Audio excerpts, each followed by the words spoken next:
माझा मर्डर होईल त्याच्या आधी मला मंदिरासाठी निधी द्या, असा एक आमदार थेट विधानसभेत बोलला आणि संपूर्ण सभागृह हादरून गेलं। सर्वांना एकच प्रश्न पडला होता, नेमका हा आमदार सभागृहात असं का बोलतोय? सभागृहात बोलणारे हे आमदार होते अकोल्याचे साजिद पठाण। साजिद पठाण यांना अधिवेशन सुरू असतानाच जीवे मारण्याची धमकी आली होती आणि साजिद पठाण यांना धमकी दिली होती लॉरेन्स बिश्नोई गँगने। लॉरेन्स बिश्नोई गँगने साजिद पठाण यांना धमकी का दिली? ही गँग भारतात कशा प्रकारे ऑपरेट करते, तसेच यावर सरकारची भूमिका काय आहे, पाहूयात आपल्या या व्हिडिओच्या माध्यमातून। नमस्कार, मी अनिकेत जाधव व तुम्ही पाहत आहात टाइम महाराष्ट्र। विधिमंडळाचं पावसाळी अधिवेशन मुंबईला सुरू आहे। याच अधिवेशनात एक गंभीर मुद्दा उपस्थित करण्यात आला, तो म्हणजे लॉरेन्स बिश्नोई गँगचा। बिश्नोई गँगचा म्होरक्या लॉरेन्स बिश्नोई हा गुजरातच्या साबरमती जेलमध्ये आहे, तरी देखील तो जेलमध्ये राहून त्याची टोळी ऑपरेट करतो असा आरोप त्याच्यावर होतो। त्याची ही टोळी किंवा गँग बाहेर मोठे उद्योगपती, बॉलिवूड स्टार तसेच नेत्यांना फोन करत धमकी देतात व खंडणीची मागणी करतात। राष्ट्रवादी काँग्रेस अजित पवार गटाचे नेते बाबा सिद्दीकी यांची जी गोळ्या झाडून हत्या करण्यात आली, त्याचा आरोपही लॉरेन्स बिश्नोई गँगवर आहे। सलमानशी लॉरेन्स बिश्नोईचं वैर असल्यामुळे बाबा सिद्दीकी यांची हत्या करण्यात आली असा तर्क देखील दिला जातो। काही दिवसांपूर्वी बॉलिवूडचे सुप्रसिद्ध दिग्दर्शक रोहित शेट्टी यांच्या घरावर देखील गोळीबार करण्यात आला होता। याची जबाबदारी देखील लॉरेन्स गँगनेच घेतली होती।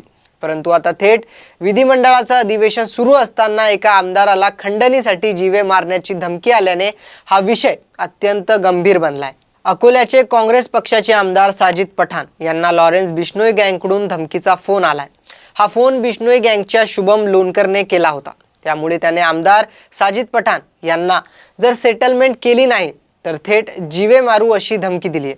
आमदार साजिद पठाण यांना असं मारू की संपूर्ण अकोला लक्षात ठेवेल, लवकरात लवकर सेटलमेंट करा, अन्यथा पश्चाताप होईल, अशी धमकी लोणकरने साजिद पठाण यांना दिली। यानंतर हा मुद्दा विधान भवनात उपस्थित झाला व विजय वडेट्टीवार हे चांगलेच आक्रमक झाले।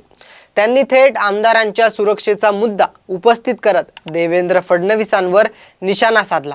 या मुद्द्यामुळे सभागृहात चांगलाच गोंधळ उडाला होता। त्यानंतर मुख्यमंत्री देवेंद्र फडणवीस यांनी संपूर्ण प्रकरणात स्पष्टीकरण देत कुठल्याही आमदाराला काही होणार नाही, त्यांच्या सुरक्षेची जबाबदारी ही संपूर्ण सरकारची आहे असं आश्वासन दिलं। तसेच ही बिश्नोई गँग कशी ऑपरेट करते याबद्दल देखील धक्कादायक माहिती दिली। बिश्नोई गँग ही भारतात अस्तित्वात नाही, त्यांचे काही गुंड हे विदेशातून हे नेटवर्क चालवत असतात। ते देशभरातील मोठ्या उद्योगपतींना, फिल्म स्टार्सना व नेत्यांना VPN द्वारे धमकीचे फोन करतात। तसेच जर धमकीने समोरचा व्यक्ती घाबरला नाही तर UP व बिहारच्या गाव गुंडांकडून गोळीबार करून घेतात। या गाव गुंडांवर देखील सरकारची कडक नजर आहे व त्यांच्यावर देखील योग्य ती कारवाई करण्यात येत आहे। त्यामुळे या धमक्यांना घाबरण्याचे काहीच कारण नाही, असे देवेंद्र फडणवीस म्हणाले। देवेंद्र फडणवीसांनी जरी या प्रकरणात स्पष्टीकरण दिलं असलं तरी बिश्नोई गँगची दहशत वाढताना दिसत आहे। मोठ्या पैशावाल्या लोकांना फोन करणाऱ्या टोळीमुळे समाजात मोठी दहशत निर्माण झाली आहे। ही दहशत जर संपवायची असेल किंवा कमी करायची असेल तर या गँगस्टरच्या मुसक्या आवळणं खूप महत्त्वाचं आहे। तरी या संपूर्ण प्रकरणावर आपलं मत काय हे आम्हाला कमेंटमध्ये नक्की सांगा आणि हा व्हिडिओ आवडला असेल तर व्हिडिओला लाईक आणि शेअर जरूर करा आणि आमच्या YouTube चॅनलला सबस्क्राईब करायला विसरू नका।